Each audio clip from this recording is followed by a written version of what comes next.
എറണാകുളം മുതൽ പൊന്നാനി വരെയുള്ള റോഡുകളിലെ യാത്രാ ദുരിതത്തിൽ വിമർശനവുമായി ഹൈക്കോടതി. കൊച്ചിയിലെ വെള്ളക്കെട്ട് വിഷയം പരിഗണിക്കവെയാണ് ജസ്റ്റിസ് ദേവൻ രാമചന്ദ്രന്റെ വിമർശനം.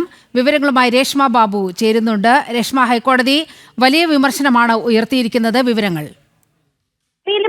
ഈ റോഡുകളുമായി ബന്ധപ്പെട്ടുള്ള വിഷയങ്ങൾ, അതോടൊപ്പം തന്നെ കൊച്ചിയിലെ വെള്ളക്കെട്ട് വിഷയം, ഇതൊക്കെ തന്നെ ജസ്റ്റിസ് ദേവൻ രാമചന്ദ്രന്റെ ബെഞ്ച് പരിഗണിച്ചുകൊണ്ടിരിക്കുകയാണ്. ഇന്ന് ഈ വെള്ളക്കെട്ട് വിഷയം പരിഗണിച്ച സമയത്താണ് ഈ റോഡുകളുടെ ദുരിതാവസ്ഥ സംബന്ധിച്ചുള്ള വിമർശന രൂപേണയുള്ള പരാമർശം ഹൈക്കോടതിയുടെ ഭാഗത്തുനിന്നും ഉണ്ടായത്.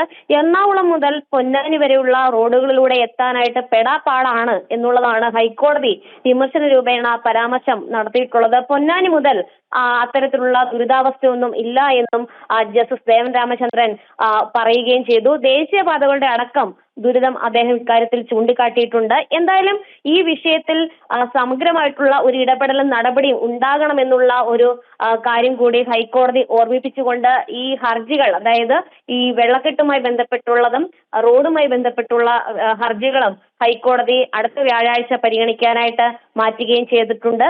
നേരത്തെ തന്നെ ഈ ദേശീയപാത അതോറിറ്റി ഇതുമായി ബന്ധപ്പെട്ട് ദേശീയപാത തകർന്ന സംഭവത്തിൽ വിശദീകരണം അത് നൽകാനായിട്ട് സാവകാശം തേടിയിരുന്നു. അത് ഹൈക്കോടതി അനുവദിക്കുകയും ചെയ്തിരുന്നു. എന്തായാലും ഇക്കാര്യത്തിൽ നേരത്തെ ദേശീയപാത അതോറിറ്റി അറിയിച്ചത് കൃത്യമായിട്ട് അറ്റകുറ്റപ്പണി നടത്തിക്കൊണ്ട് നിർമ്മാണ പ്രവർത്തനങ്ങൾ നടത്തുമെന്നുള്ളത് തന്നെയാണ്. എന്തായാലും അടുത്ത തവണ ഈ ഹർജി പരിഗണിക്കുന്ന സമയത്ത് ഇക്കാര്യത്തിൽ ദേശീയപാത അതോറിറ്റി കൂടുതൽ വ്യക്തത വരുത്തുകയും ചെയ്യും. നീലിമ.